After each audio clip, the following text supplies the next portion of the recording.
Brodkin, or you can go up top and you can see everyone, if you're not already doing that, by hitting gallery view. I feel like people know this because everyone's been in Zoom for a couple months, but some people don't. You know. Who knows? Yeah. Who knows? Well, Joanne, we're ready if you want to start. Yeah.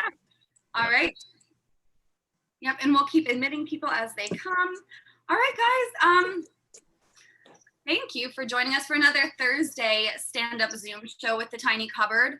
We are a very small space out in Bushwick, Brooklyn. Hopefully we'll be back one day. That's my dog. He's part Chihuahua, if that explains it. Who's excited for the Sorry.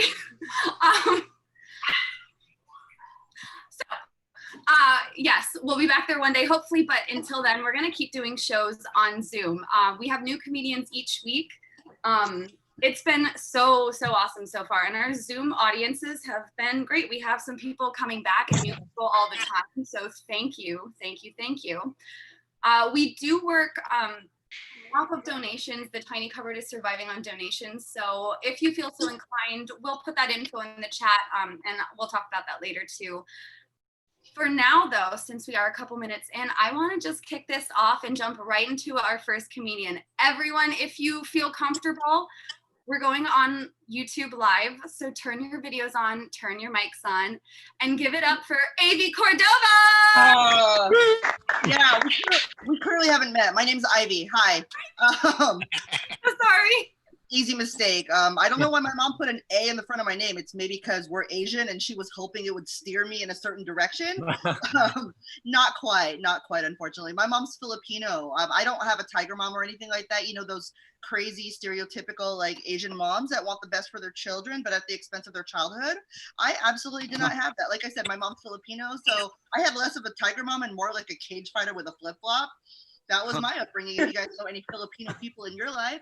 I'm from a city called Hayward, which absolutely nobody probably knows where it is. I always tell people it's 5 exits away from Oakland, so that way I retain a little bit of street cred. And we also have the distinction of being home to the shittiest mall in the world. It was the only mall in the Bay Area that sustained the least amount of damage during looting. And I think it's because they knew better than to loot a mall who already resembles the clearance rack of Old Navy the day before Christmas. There's just no point. We are known for that and having a lot of people that get arrested for crystal meth. If you see these cheeks, clearly I'm not one of them. My matter of fact, fell apart because my ex-husband was addicted to crystal meth and didn't share it. Like, can you imagine how selfish somebody must be? Like, our house would have been so much cleaner. I can't see myself ever spending the rest of my life with somebody that only thinks about themselves. Like, I'm not about that selfish shit. I am a single parent. Do we have any parents in the house? Make some fucking noise, yeah? Ooh. Yeah. Woo! Whoa, 3 people, awesome! I usually get hit with like silence and then I have to congratulate everybody else for having a really strong pull-out game. My kid is 12, which is kind of a bullshit age. He's a little too old for me to take him to places where kids can eat for free, but he's also too young to do anything legitimately useful, like drive me to my gigs. I think obviously this was less of a problem pre-COVID, but I used to be like, why am I spending all this money on Uber? Why am I driving? Like, you play Mario Kart 3 hours a day. You're the same size as me. You can reach the pedals. I don't see why it's a big fucking deal. Like, I feel like like kids in America get kind of a late start, which kind of sucks. He's kind of bored, of course, because I would be pretty pissed off too if I hadn't seen my friends in 4 months. Before this, he was a pretty active kid because you got to keep your kids active. One, because it keeps them out of the house, but two, also, it's a really good outlet for when you have a kid that has a lot of energy. I think I was one of those kids. He used to be a track and field kid. You know, I didn't want him to have the typical Asian things like tennis and piano and academics. And so I decided to enroll him in track and field because it's a great way to run away from your problems. And I went there for the first time. And this is something that I'm sort of nostalgic about because this would probably be around the time of the year that he would be running. And, you know, COVID, the Rona kind of cock blocked all of that. And I'm just reminiscing about when I used to go to his track meets and realize that I was filming probably the wrong kid. I couldn't tell them apart. that, and when you go to track and field meets on a hot day, something I realized is a lot of people, they wear tank tops and things like that. And I have just come to realize that this is probably the generation of parents that has some of the toughest tattoos I have ever seen. I'm pretty particular about tattoos. I mean, I've got one. I just feel like if you're going to have a tattoo of Superman on your neck, you should at least have a neck, it's really disrespectful when you see somebody with with like a big Ed kind of head. They've got like Superman and you can't see that shit. It looks like jelly rolls. That's so disrespectful, man. Like whenever I see some shit like that, I feel like I just watched Christopher Reeve fall off that horse all over again. Oh. Oh my goodness. My kid is also a band geek. Oh yes. He plays the wind instruments, not the French horn. I think that's what he was hoping for, but he plays the trumpet. And during their winter concert, me, his dad, his stepmom, modern family all the way, we decided to all go there and support him. The problem was when we got there, we couldn't figure out which one he was. It's really hard to tell when you've got kids that are all, 12-year-olds, they all have the same like shitty haircut. They're all like Asian kids because that's the kind of school he goes to. And it's really hard to tell which one is your kid when 100 of them descend upon the stage all dressed alike because they're in band regalia. So it looks like a bunch of tiny little dim sum waiters just all coming to the front of the stage. We eventually found him. He eventually found him. Something my kid's going through right now is puberty. You guys probably remember that. He's getting to the age where his extracurricular activities are starting to change. You guys know what I'm talking about. I don't know a lot of parents that really want to own up to this kind of stuff, but look, I cannot be in denial of it. I grew up with brothers. I have a lot of guy friends. Every man in my life was 12 years old once, and you are all fucking disgusting. I found it not the hard way, thank God. Like, I'm able to look at most of you guys in the eye here in this room, which should tell you I haven't found a reason to pour bleach in my fucking face. But the reason I know this is because I noticed his showers were getting a lot longer. He wasn't smelling any better, bro. You know what I mean? Well, and he put a playlist. He tried to sneak a playlist on my Spotify account, like sneaky little piece of shit. 2.5 hours long, called Shower Songs. Like, bro, really? Oh my God. I just hope he's not using my products, because if that's the case, it's going to be a very expensive trip to Sephora for both of us.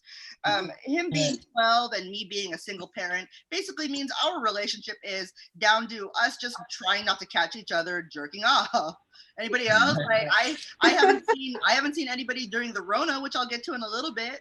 That, and I also feel weird about trying to masturbate at home, because these are some thin walls, and two, the one sex toy I have is incredibly loud. I'm not going to show you guys because clearly I can see that this is a family show, but I will let you listen. This is what that sex toy sounds like.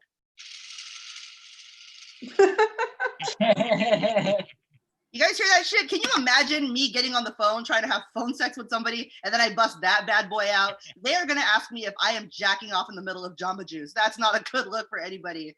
Like, there's nothing sexy about having a sex toy that's so loud. It sounds like you are deliberately pulverizing a protein shake directly onto your pussy. More discussion than that. Like, as a result of this Rona, man, like, I've been volunteering to do things around the house that I would normally not do, like housework. I've even started like watering the plants just so I have a couple of minutes to run around the corner and pop a squat on top of my neighbor's sprinkler. Girl, desperate times call for desperate measures. I'm lucky I haven't had the police called on me yet. I can't imagine what they would say. I can't imagine, like, how are you gonna call the police on somebody that's doing pop lock and drop it on top of your sprinkler? Like, we could just be trying to cool off. You never know. They don't know that that's a way for me to get my jollies on. I live in kind of an older house with no detachable shower head, by the way. So yeah, mama's had to get real creative. I don't know if anybody else is quarantined with their fucking parents. Anybody else? Is it just me? Am I suffering here? I haven't seen a dick in 4 months, you guys, and I think it's starting to show. Like, I thought about it too, because, there are multiple positions that don't involve actually making out with the other person, which I prefer because I don't like them.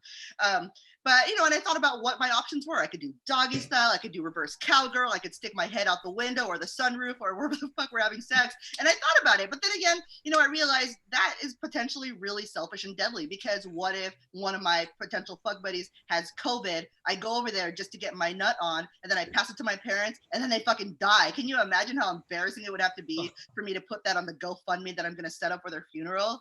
That's just, I'm not being a responsible daughter here. Like, some things can wait. Certain things can wait. My parents have always been really supportive of my comedy career, which is awesome. I unfortunately can't say the same of a lot of people I went to high school with, and it's always guys. It's always class clown guys that feel the need to message me saying, hey, you were a good student. You weren't even that funny. I was a class clown. So what you do, it can't be that hard, right? What's the fucking difference? Okay, well, Connor, let me tell you the fucking difference. The difference is that I'm funny at Cobb's, Punchline, San Jose Improv, Brooklyn, New York, Zoom, my living room, and everywhere in between here, like the Bay Area and San Diego. You are funny in the break room of the auto parts dealership you work for in Antioch, California. We're not the same. Stay in your fucking lane. All right, guys, I think that's my time. Thank you so much. This has been fun. Yay! Woo! I will say, I feel you a little bit on that. Me and my boyfriend were quarantined with my parents and my grandmother for 2.5 months. And Girl. Oh no! For being around the person you want to have sex with and not being able to have sex with them, being next to Graham. Oh my! You can't pull out a dick in front of me, Ma. Like, that's just not okay. Girl, I feel it. All right, give it up one more time for Ivy. Giving up sunlight to be here. I put her handle, her Instagram handle in the chat. Everybody check her out. You seem to have a lot of stuff going on still. All of our comedians seem to be so busy in quarantine. It's crazy. It's awesome. We're gonna keep this rolling. Our next comedian has, I think, the longest hair of anyone here. I'm looking around even to the non-faces. Again, if you want to turn your non-faces. You have the longest hair. Everyone give a big round of applause for Stephen Bolles. Hey, thank you. I did nothing, dude. All you got to do is not cut your hair. It's that easy. It's really, it's a non-task, really. It's a non-chore. That shit, in quarantine, it just gets even longer because nobody can get a haircut, And we've had opposite problems in quarantine. That's the only good thing about staying in New York and not moving with my parents. We bang loudly because it's all we have. That's all we have anymore is to bug our neighbors. And we do, and they bug us. And it always makes my day when I hear that shit. You know what I mean? I love hearing. My neighbor upstairs has got metronome dick. It's insane. This dude, it's like, I can't hear a lot of the moaning. I can hear the bed squeak. And this dude is at like 135 BPM consistently on a daily basis. at least a couple minutes a day. I'm listening to that as a dude. I'm just like, that's good cardio. That's really all it is. That's good cardio. This dude is fucking his way into abs right now. I'm impressed. I can't fuck my way into abs. I can have sex loudly, but this dude is outrunning me by a mile. Quarantine was fun. Like I said, we had opposite problems. I got married in early March, right? And then we got quarantine. So our honeymoon was Tiger King. That was our fucking honeymoon. It was just watching all of Tiger King. Weren't those good days when that was the only thing anybody was talking about was fucking Tiger King? Those were good days. That's how we spent our whole honeymoon, was watching Tiger King. The only thing that bugged me about that show was how many of those people I could be for Halloween. A lot of them. If I got myself a bald cap, like goddamn near every one of them, I could cut this up and do a nice Joe Exotic. I could do anything, man. But the quarantine is crazy. I've been walking dogs, which I know is like not uncommon for comedians to do pre or post quarantine. But it got to a point I had to start walking dogs for money. And I'm kind of amazed that comedians haven't talked about this sooner, is the dynamic of the dog park. Let me get, it's hard to gauge from Zoom, but let me get like a small round of applause if you go to a dog park on a regular basis. Anybody here? No? All right, fair enough. But that's the thing. I'm new to this too. I'm brand new to this as well. And I'm shocked comedians have not talked about the fact that the dog park is like high school for adults. That shit is for real. It's a little microcosm of high school. It's like you got the people who've been going to that dog park the longest are the seniors. They think they're hot shit. You got dog walkers that don't like dog owners. And if you go late enough at night, someone's going to be fingering someone by the water bowl. It's dog park. It's high school, dude. It's the same thing. The thing that blows my mind now, why the dog park is topical now, is I'm realizing the dog park is a breeding ground for Karens. 100%. 100%. Especially, I've been walking dogs in Lower Manhattan. Every dog park in Lower Manhattan is just full of well-off white women that have nothing better to do than to fucking bicker at each other. I've never seen so many verbal arguments start, not with a verbal argument, but with both of them pulling out their phone to film the other person to shame them online later. That's how they all start. Pulling up your phone, that's a fighting move, dude. That's when you know you're about to get into an argument at the dog park. Is daily. I gotta walk this dog daily, so I see this shit every day. Like maybe 4 days ago, right? This was the Karen fight at the dog park. 4 days ago, there are these two dogs. They're big dogs, and they start like snarling at each other real bad, like not playful anymore. Like they're fighting. And this one dude, this trans dude, comes over, and like I'm not ashamed of the dude or nothing. He had a better beard than me. His voice was just up there. You know what I mean? So he pulls his dog off the other dog. And then starts filming the other owner, calling him a terrorist because his dog was barking at his dog. And my whole thought in that moment was just like, you can turn the Karen into Carl. You can't take the Karen out of Carl. He's at the dog park every day. I thought that was cute as shit. That's maybe like the best one-liner joke I wrote about the dog park. I thought that was fucking hilarious. I was like, you're going to call his dog a terrorist just for barking at you, dude? That's it? That's all it took? This TaskRabbit shit is great, by the way. I don't know how many people are still in the city. If you need to make money, fuck Postmates. I'll die on this hill. I will say fuck Postmates until they sue me. That is a garbage app. I tried to use Postmates for a month, and that shit was not working. They're like, you can earn up to $20 an hour. In a fucking parallel universe, maybe, but not in New York City. I'm biking half an hour in between deliveries. I'm getting more of a cardio workout. You know what Postmates is? Postmates is CrossFit 2.0. That's all Postmates is. You're going to be biking around for hours every single day just trying to find offers for deliveries. That pisses me off about the app.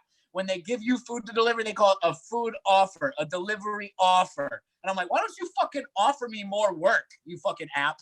I don't like taking directions from robots. I'm not handling this whole quarantine very well. I've been drinking significantly less, so that's a start. That's good, right? Because when I was working, I used to bar back at a comedy club. Oh. And that's kind of fun, but mostly it just devolves into like drinking a lot every night and then having to work at the same time, and that sucks, you know? Most of the time when you go to a spot, you can have like 2 or 3 drinks, do your time on stage and leave. I had to wait until everybody left, and then I could slam 2 or 3 drinks, and I had to stack 120 chairs afterwards. It was not fun. It was a fun gig though. It was cool. I'm trying to think of. Oh, I found Nikki Glazer's wallet one time. That was kind of interesting.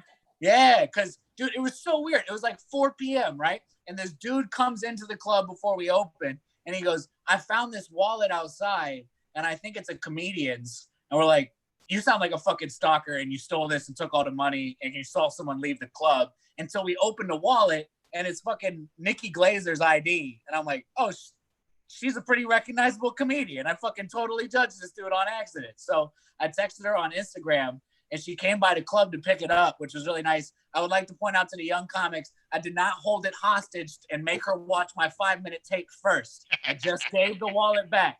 I was very tempted. It crossed my mind, for sure. It crossed my mind, but I didn't do it. That's the difference between an amateur and somewhat less of an amateur, I guess. It's all I'm getting at, dude. That shit, it was really fun, though. Yeah, what else can I talk to you guys about? I got married. 1 minute. Good. Perfect. Okay, thank you. I was just about to say, I was waiting for it. I'm like looking at all my devices, trying to check which one got the message. That's perfect. I was going to say, this is my little PSA. I do think that this coronavirus shit is gonna come back harder in the winter, and staying at home is a big important thing. Being bored is your only job if this shit does come back. And I want people to meet the gold standard. I'm setting the gold standard because I'm narcissistic, and I think I have physical proof that me and my wife are more bored than anybody in the country on quarantine, because I have yet to see anyone brag about this. My wife and I got so bored, we gave each other stick and poke tattoos. I'm so glad people know what that is. I've had to explain it a bunch. I'm like, you motherfuckers haven't been to high school? You don't know what a stick and poke tattoo is? If you don't know, it's basically you take like a pen with a needle on it and just fucking tap your skin until it stays. And I know that sounds mad sketchy. In high school, it is mad sketchy. It's usually like a bunch of teenagers that wrapped a needle around a pen ink and dipped it themselves. No, we went official. We went to Amazon. Thank God for Amazon. I don't know who owns that site, but they're not paying that guy enough. We went to Amazon, got the stick and poke kit. It was a whole kit, came with a bunch of sanitary stuff. We were sanitizing the whole time. And basically, I can't show you the tattoo because it's pretty much in my bathing suit area. You know what I mean? Because I didn't want my mom to know I got stick and poke tattoos because she would think that was rapping. But basically, my first tattoo, I got a smiley face. Like, if you want physical evidence of this, I'll fucking send it to you. I'm just not going to flash my junk on a Zoom, all right? If you want physical evidence of this, I can send it to you.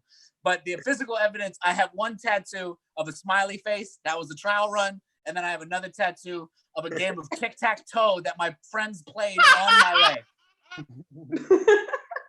That's how bored we got in quarantine. Took about 2 months.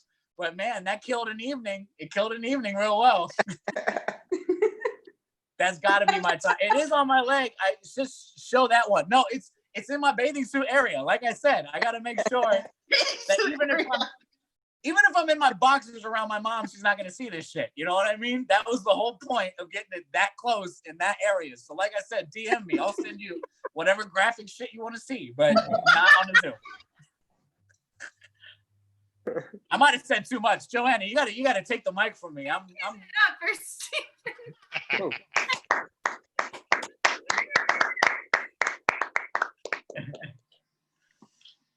That was still a thing.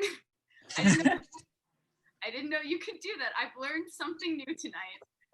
You said PSA. I thought you were gonna talk about a mask.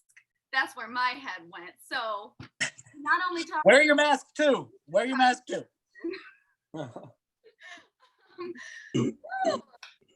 Oh gosh. Okay. Unpack. Yeah. Right. There we go. And I'm gonna smoothly transition now to talking about the tiny cupboard really quick, you guys. We've got a lot of other shows going on as well. If you haven't checked out some of our other stuff, I really, really encourage it. We have a show tonight that we're going to try for the first time. Some of you might have heard us talking about it before, but it's called Rude Zoom Date. And we're going to match up some people and we're going to have them ask each other the rudest questions that people have been asked on dates. It could be a hot mess. We don't know. We're going to watch it unfold in real time. So feel free to join us at 9:30. We'll put the link to the chat in here so you guys can check it out if you want. We also are a really tiny venue in Bushwick, Brooklyn, and we run off of donations. So we'll also put that in our chat if you feel so inclined to donate. We greatly appreciate it. The donations will be split between everyone here, our comedians tonight, and the tiny cupboard. So thank you, everyone. And we're gonna keep it moving. Everyone, give it up for our next comedian who even has his own professional background. I'm very impressed by it. What can I say? Janesh Rahlan. Oh yeah, thank you. Look at that. All right, let's check out the audience first before I get into it. All right, Gustavo and William, you guys look like you were in rival gangs, bro. I like this. This is William, that looks like those And One tank tops from like 2005. You know what I'm talking about? Pretty much. Yeah. Look at that. Lewis looks like Gustavo if he made better decisions earlier.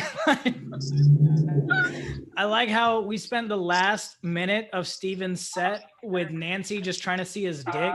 She was like, show us that dick, Steven. Let's see that tattoo. What? This is wild. This is a good audience. Ty, I'm not going to say anything, dude. You look like a stunt double for M'Baku. I'm not going to fuck with you, man. You, Ty looks like he could mess up all of us, bro. How much do you bench? Be honest with me. He didn't even say. He just looked into the camera. Do you know how confident you have to be when someone asks how much you bench? Just be like, just silently. I love that. All right. Here, I'm gonna spotlight myself now. Let's do this. All right. So a little bit about myself. My name is Janesh Rahlan. My Starbucks name is Ismail Al Qasir. When I really want to mess with the baristas, I just tell them my name's Aladdin and I watch them get nervous. Recently, I had a barista be like, oh, like the movie? And I was like, what movie, dude? You know, this was before all the coronavirus stuff. When we used to be able to go outside. This has changed our lives, right? I don't know about you guys. I'm tired of getting coronavirus updates. I've reached that point now where I'm just like, you know what, dude? I don't care what happens, happens. Like, a lot of people are in New York, right? Let me get a sense. Let's hear it in the chat. Where are you guys coming in from? Lots of New York. All right. Yeah. Brooklyn, New Jersey. I'm sorry to hear that. Europe, 2:30 a.m. That's why Nancy's talking like that, dude. It's middle of the night. That's Gustavo, Argentina. Are you really? Are you drinking yerba mate in that thermos? Yeah. You are? Okay, look at that. Let's go. Oh, he is. Let's fucking play, dude. The Argentinian sailor tea. That's how you avoid scurvy back in the day. All right, enough of this history lesson. And so, guys, I'm out in California, where we have Gavin Newsom as our governor. I don't know if you guys know him. Handsome dude, looks like American Psycho, right? I don't know if you've seen him. Newsom's ex-wife is now Donald Trump Jr.'s girlfriend. Did you guys know that? Ex-wife, now Trump Jr.'s girlfriend. Like, I know we all make changes after a relationship, but like Democrat to Nazi is a real overcorrection, right?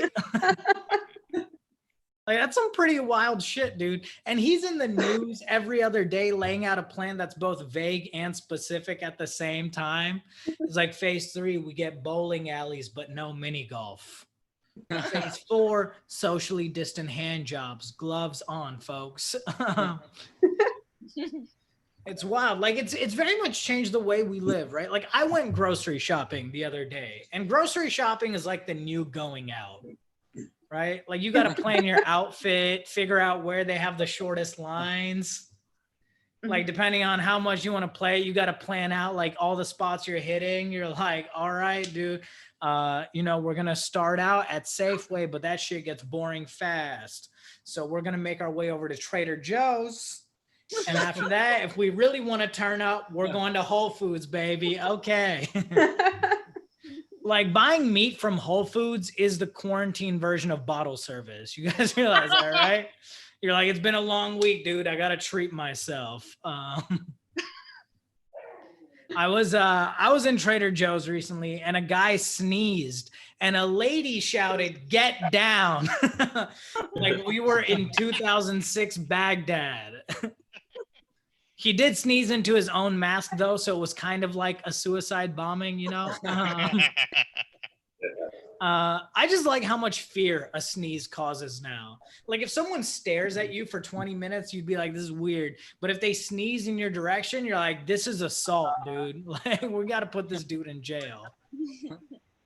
Like, the worst to me, though, is no mask. Like, anytime I see someone refusing to wear a mask, right? Like, I think it's wild to me when I see Asian people not wearing masks. Like, you were ahead of the game for so long, dude. Why stop now? Like, walking around with a mask is like walking around with a gun. You think you look cool, but you're going to get us all killed. It's wild. I'll tell you guys a little bit more about me. I am an Indian immigrant, like most of your coworkers. When my family first moved here, we moved to Texas, which was wild. I've lived in 7 states at this point. I gotta say, no place has as much state pride as Texas. And for no reason at all, right? They're one hurricane away from becoming Alabama, dude. Like, what are you so happy about? And people in Texas are obsessed with being called a real Texan, which can mean anything. Like, that could mean you really like football, you love going to the rodeo, or you have severe gout. That is the realest Texan. And in Texas, I would always get the question, what type of Indian are you? Which some people find offensive. I don't think so, because Indian people ask each other that shit all the time. They're like, what type of Indian are you? Doctor or engineer? I'm like, I'm a comedian. They're like, oh, he's Mexican. And in Texas, they would always ask you that, right? What are you? What type of Indian are you? And now I know they meant, are you East Indian or Native American? But at the time, I thought they were asking, what part of India are you from? I was like, I'm Punjabi. And they go, did this boy just say Pueblo? He's Mexican? And they put me in ESL classes, or English as a second language. And the whole concept of ESL in Texas fucked up, because no one in that state speaks it well enough to be teaching it to other people, okay?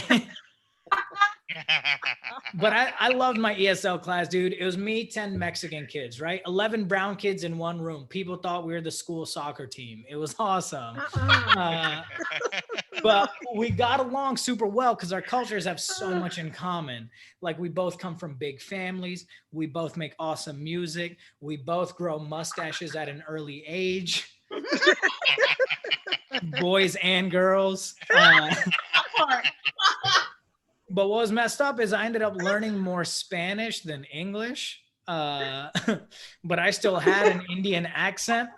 So I was going around school speaking Spanish in an Indian accent, like, hola. ¿Cómo estás, Juan? ¿Todo bien? Okay, todo bien. So at the end of my first year in Texas, I spoke bad Spanish, bad English, and said offensive things about Native Americans. I was finally a real Texan. All right, that's it for me, everyone. I'm Janesh Rahlan. Thank you.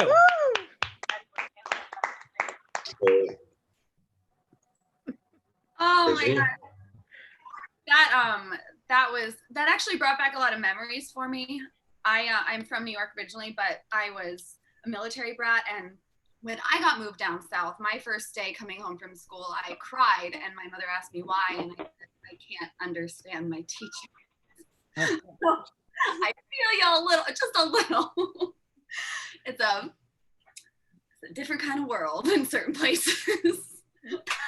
You guys, we have 2 more comedians of the night.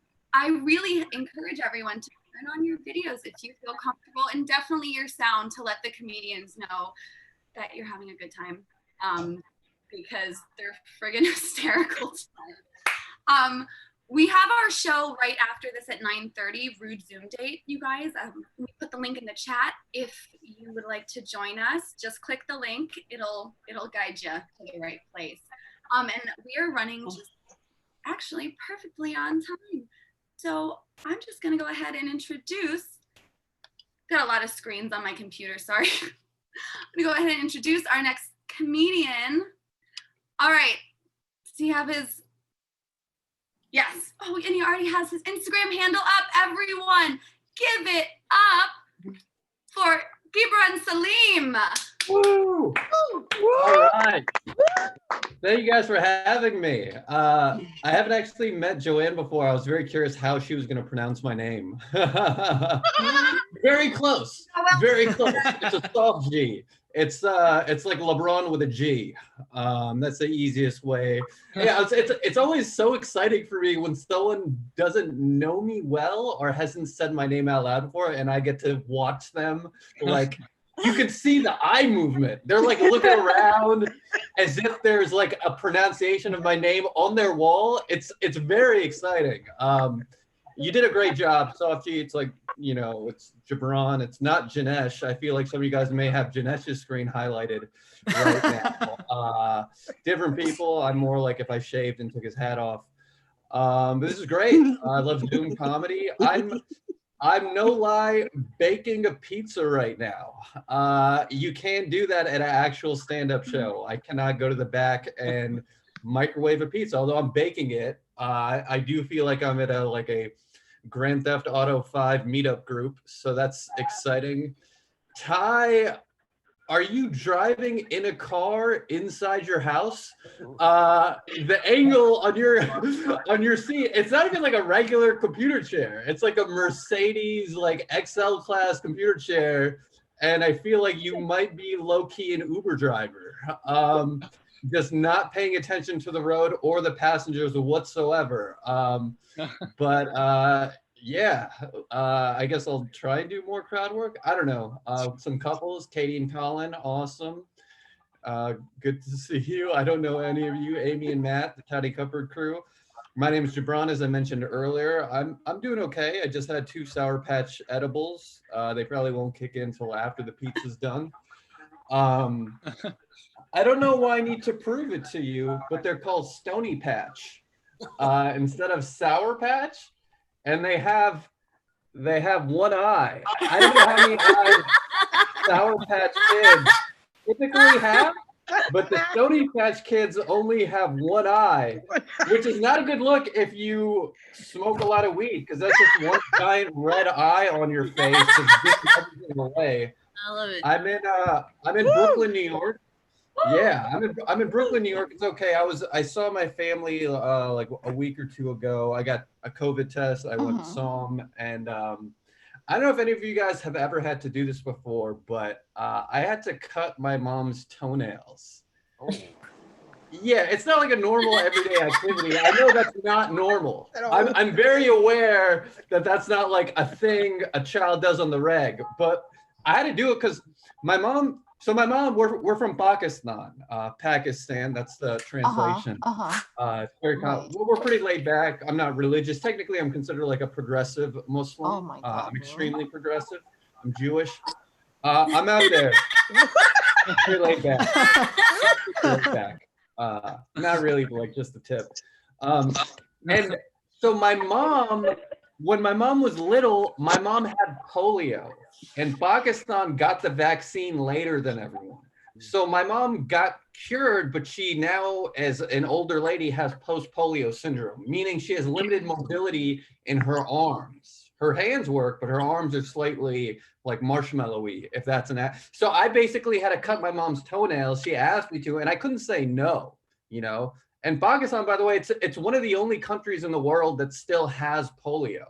And that's not like a weird humble brag. Like, I'm not trying to be like, you know, Pakistan is the #1 country in the world with polio, but it's like not true.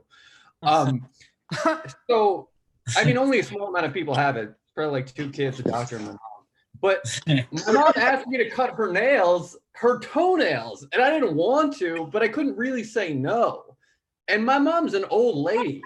She doesn't have like pretty Instagram model feet. If that's, I don't know if there's like an Instagram model feet. I don't know if that's a thing, but if there was an Instagram model feet account, my mom would not be on it. She's got old lady feet, you know, like I can look at my mom's feet and know that she had a rough life. And I don't want to know. Like, I look at her toes and I'm like, oh, you're a great cook. But that's not because I've had her food. I can just see, you know what I mean? Like, her feet, they're old lady feet. And she wears sandals like 90% of the time. Oh. Just like Jesus, except she's not. Like, she had thick ass old lady toenails. And they're not all clean. You know, I felt like I was staring at an ice cream sandwich. Like, not even the good kind. Yeah, I know, it's disgusting. But I had to cut her nails. I had to do it. And I'm like, I don't want to, but I can't say no.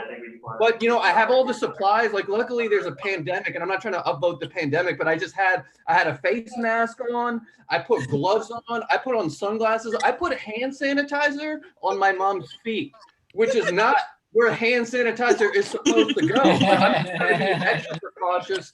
I feel like I'm going in to perform a colonoscopy. It's really weird. And I start cutting my mom's nails, just thick ass. I feel like I'm breaking crackers at this point. And my mom is backseat driving on how to cut her nails while I'm like, she's giving me critiques on my toenail cutting ability. She's like, no, not like that. She's like, who taught you how to cut nails? And I'm like, no one taught me how to cut other people's nails. I can cut my own nails, but mom, this is like way too intimate. Like, I don't feel comfortable as your son, like getting this close to you. She's like, well, I carried you in my placenta for 9 months. And I'm like, no, you didn't, mom. The placenta is the wall around the uterus. Like the uterus is like a studio apartment. The placenta is like the drywall. You gave birth to me. You didn't smuggle me in. And it's just disgusting. And I finished, and my mom is critiquing me the whole time. She's like, you can do better than this. You can do better. And I finished, and then I was like, all right, we're done. And then she's like, go get the nail polish. And I'm like, no, I'm not doing the nail. That's a whole nother level.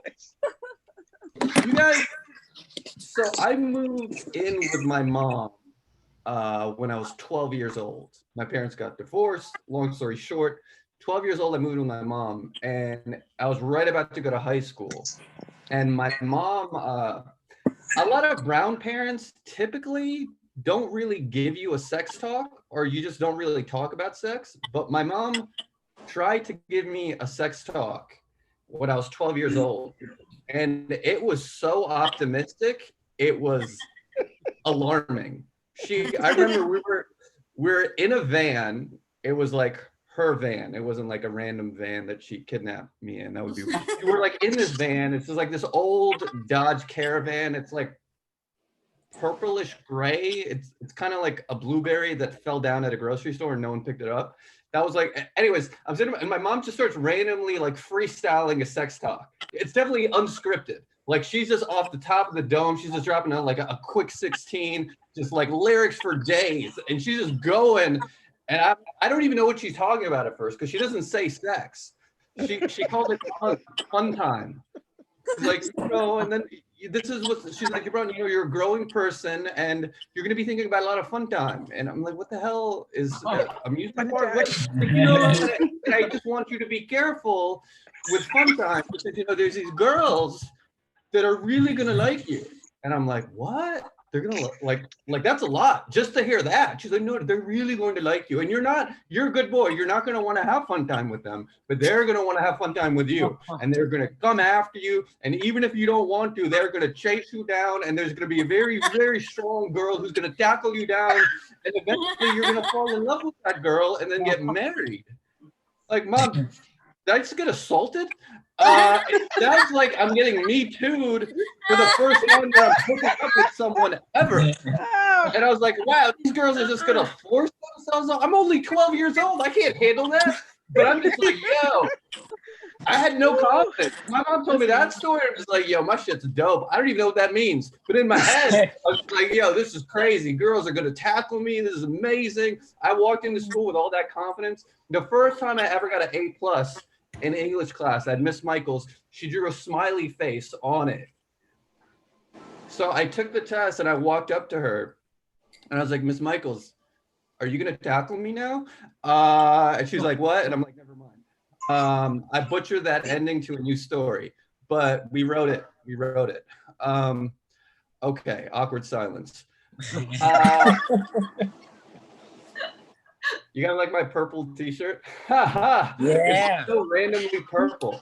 So thank you. That's okay. So I was looking, so I'm back home and my mom's moving, so I'm like helping her pack things. And I was looking at old toys that I had, and with like this pandemic, with protests, with Black Lives Matter in the forefront, like all of the toys that I had started looking like slightly different. You know what I mean? Like I had three Lego police officers in my toy collection. And I'm looking at all 3 Lego police officers and I'm like, how do I know which ones are the good ones? Like who can I trust? Like, I don't know they're all ambiguously yellow, which is, I don't know if that's good or bad. And they're all just staring me down because I've got a little Lego guy, you know, and I don't know, like, are these cops checking me out, or is it because I'm dressed like a pirate? That's the only Lego I had extra that wasn't a police officer.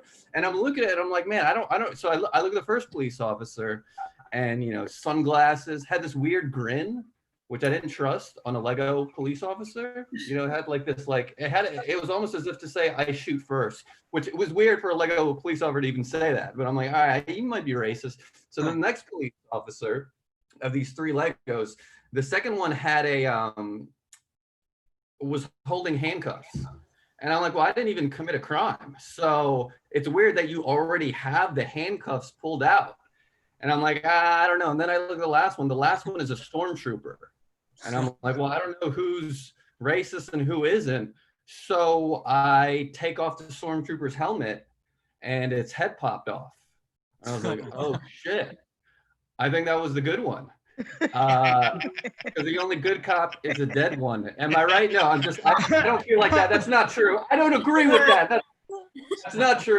I'm going over my time. I don't feel like that. I think there's good cops. I think there's bad cops. One of my roommates in college is actually a police officer. So I have a very unique relationship because I project my relationship with him to all of the police. And my roommate never invited me to his wedding. So it's very conflicted. You know, people are like, you know, America has a problem with police brutality. And I'm just like, yeah, let's not forget emotional. Stay woke. And they're like, what is he talking about? Okay, that's it for me. Thank you guys.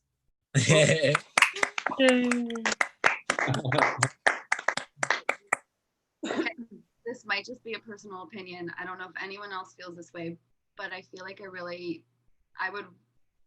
watch a reality show about you and your mom. I don't know. From the sex story to the toe clipping, I'm interested. You also just won Son of the Year. All right, I'll take it. Personal opinion.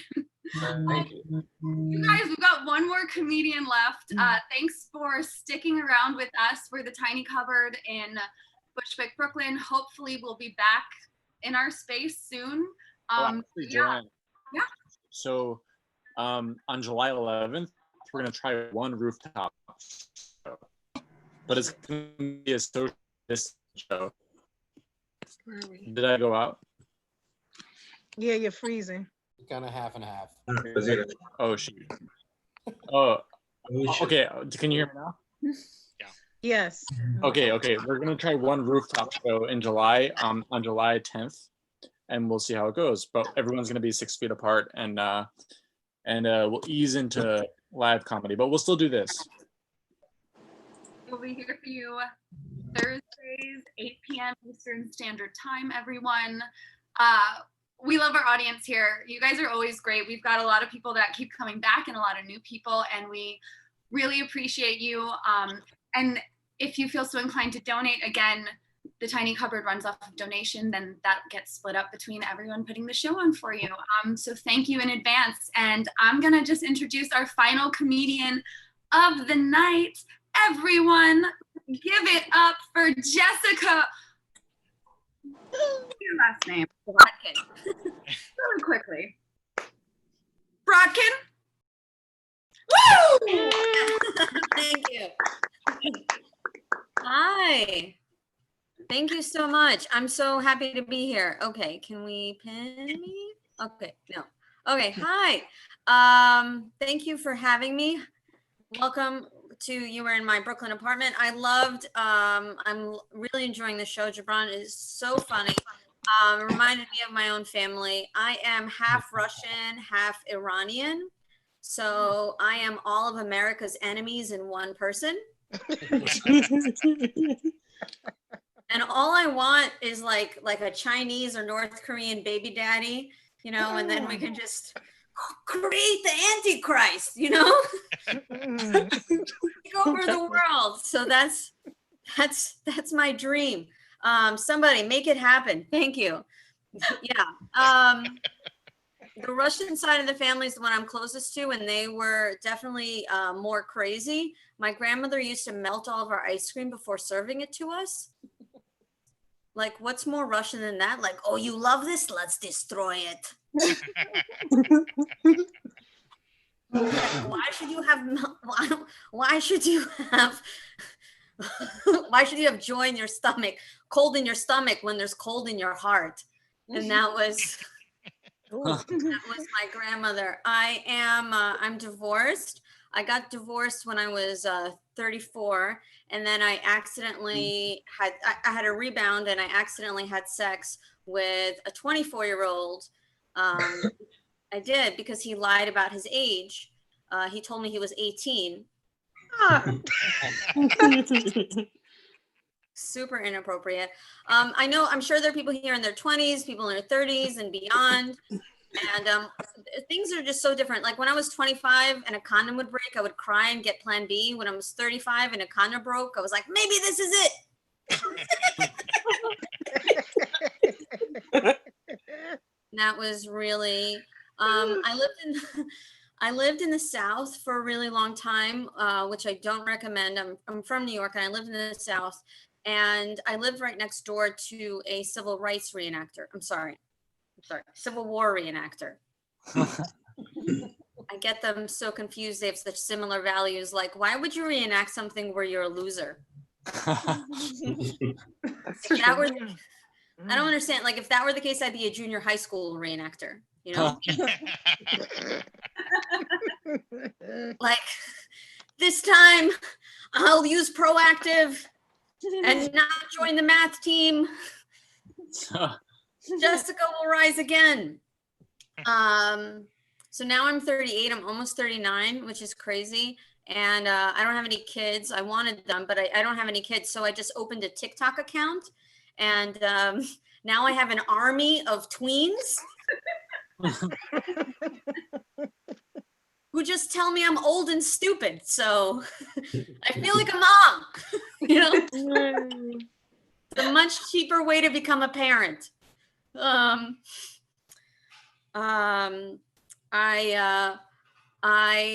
live in parts. I know my neighbors. I've become really close to my neighbors during COVID, and just seeing them around.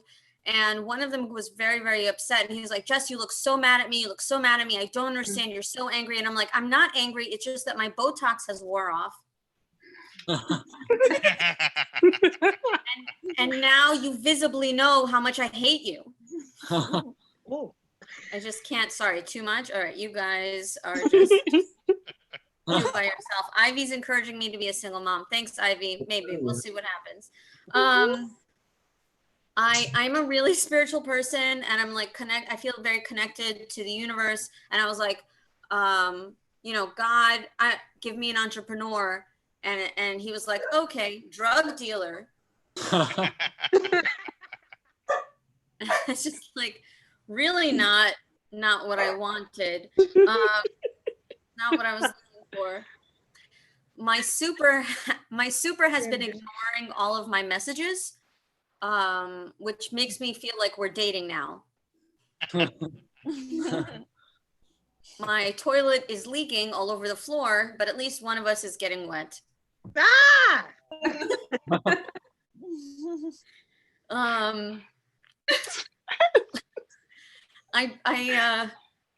do need to be more specific. Yes, that was one of my tags, but thank you, Nancy. I did briefly date a vegan, but my issue with him is that vegans don't eat anything that has a face.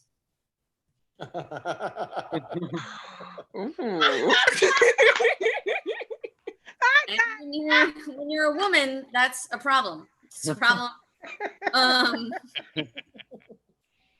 I've been learning guitar during quarantine. I'm making some progress, and I'm learning guitar so that I can be douchier than the men who hit on me. Nice. Mercury, I don't know if there are any people here who like astrology. Often women like astrology and men get angry about it. This is what I hear. But astrology is really just a means that women are able to communicate without men understanding. It's like how we have code. You know what I mean? It's like, oh, he's a Scorpio, he's a fuckboy. He's a Sagittarius, he has mommy issues. And it's just the way that we talk. And now we're in Mercury retrograde, and Mercury retrograde, you're not supposed to text any of your exes. So I just showed up at his house.